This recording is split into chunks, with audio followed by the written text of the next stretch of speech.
100% خالی تو میرا خیال ہے ملے گا نہیں. لیکن آپ کی اطلاع کے لیے عرض کروں کہ ایک یہاں سلسلہ پچھلے سال سے شروع ہوا ہے. انہوں نے شیمپو صابن یہ چیزیں پچھلے سال مہیا کی تھی. شاید حج پر روزانگی سے پہلے کچھ مل گیا ہے. پچھلے سال مدارس اسلام والوں نے ہمیں کافی سارا یہ تیل مہیا کیا تھا اور ہم نے حجاج کرام کے لیے وہ تقسیم کیا. اس میں شیمپو اور صابن دونوں چیزیں چھوٹی چھوٹی پیکٹ ہے نا ایک حاجی کے لیے انہوں نے دی تھی جس میں کوئی خوشبو نہیں. صابن بھی اچھا, شیمپو بھی اچھا, خوشبو کے بغیر. ساتھ میں چھتری تھی, ساتھ میں یہ تھا, ایک وہ تھا, جانماز تھا. ایسی کوئی پیکنگ ملی تو انشاءاللہ لائیں گے. ایک اور احرام کے متعلق خراب ہو جاتا ہے. اگر احرام خراب ہو جائے تو اس کو دھویا بھی جا سکتا ہے, اور اگر آپ کے پاس سیپریٹ ہے تو بدلا بھی جا سکتا ہے, اس سے کوئی فرق نہیں پڑتا. اور احرام کے دوران اگر آپ کو پسینہ وغیرہ کی وجہ سے پریشانی ہو رہی ہے تو آپ غسل بھی کر سکتے ہیں, اور اگر کسی پہ واجب غسل ہو جائے تو اس کو کرنے میں تو کوئی حرج والی بات ہی نہیں ہے. لہٰذا احرام بدلا جا سکتا ہے اور احرام چینج کیا جا سکتا ہے اور احرام دھویا جا سکتا ہے. صرف بعض لوگ سمجھتے ہیں کہ دھونے کے لیے احرام اتارنا, احرام تو اتار کے دھونا پڑے گا. آپ اوپر والی چادر نیچے باندھ لیں, نیچے والی نکالیں, دھو لیں, اور جب نہائیں گے تو پھر تو دونوں نکالنے پڑیں گے. کوئی حرج نہیں, نکال کے غسل کر سکتے ہیں. صرف یہ ہے کہ آپ نیت جو ہے وہ احرام کی رکھیں گے, نیت سے احرام نہیں نکالیں. نیت میں احرام موجود ہے, چادریں نکالنے سے احرام نہیں نکلے گا. اگر بوقت ضرورت مثال کے طور پر کسی نوجوان آدمی کو احتلام ہو گیا, احرام کیا وہ اسی طرح گندا تو نہیں رہے گا, اس کو لازمی غسل بھی کرنا ہوگا, احرام دھونا بھی ہوگا, یا کم از کم احرام کو بدلنا ہوگا, اور یہ کپڑے اتارے بغیر نہیں ہو سکتے. لہٰذا اس میں کوئی حرج والی بات نہیں ہے. آپ غسل کر سکتے ہیں, احرام بدل سکتے ہیں, احرام دھو سکتے ہیں.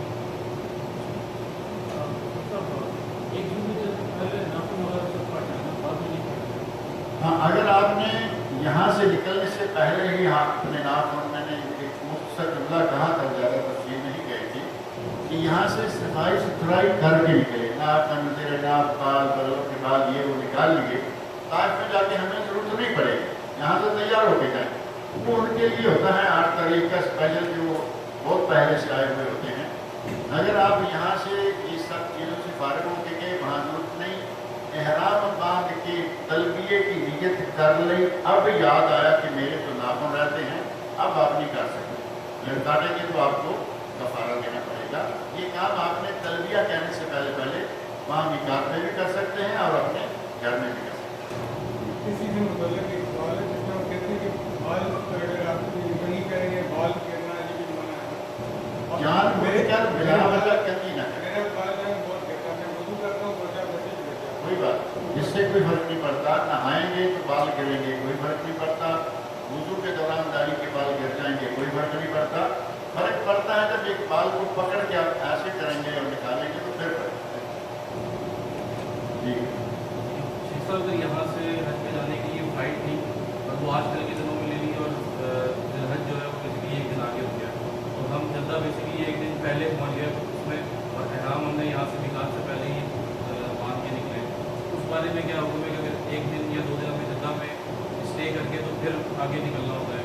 آپ کو احرام تو باندھ کے جانا ہوگا یہاں سے فلائٹ والوں کو, اور 2 دن احرام کی حالت میں جدہ میں بیٹھے رہیں گے. اس سے بہتر نہیں ہے کہ آپ حرم جائیں, عمرہ کریں, وہاں حرم میں 1-2 دن گزاریں, اور آپ کا جو حملہ ہے وہ مینا میں جہاں مقیم ہے لوکیشن آپ لے لیں. آج کل لوکیشن کا سسٹم بڑا آسان ہے, آپ لوگ کو وہاں سے جوائن کر لیں. ایک دوسرا یہ آپ جدہ تک بغیر احرام کے جائیں, جدہ اتریں, 2 دن وہاں رک جائیں, پھر طائف آئیں, طائف سے احرام باندھیں اور پھر جائیں. لیکن جدہ والے چونکہ عموماً حج افراد والے ہوتے ہیں, وہ عمرہ کرنے کا موقع نہیں دیتے. آپ کی ایک آدمی ٹیلی فون سے بات کر رہے تھے. آپ کے لیے بہتر حال یہ ہے کہ آپ احرام باندھ کے جائیں, جدہ اتریں, سیدھے مکہ جائیں. مکہ جا کے عمرہ کریں, عمرے سے فارغ ہو کر آپ مکہ میں رک جائیں. 1 دن ہے یا 2 دن, آپ وہاں رک جائیں اور اپنے حملے والے کو آپ مینا میں جائیں کریں, اس سے پہلے رک جائیں. جی احرام آج کل سلائی والے احرام کی بیلٹ سلائی والے آ رہی ہے. ایک سلائی والا جو آیا ہے اس میں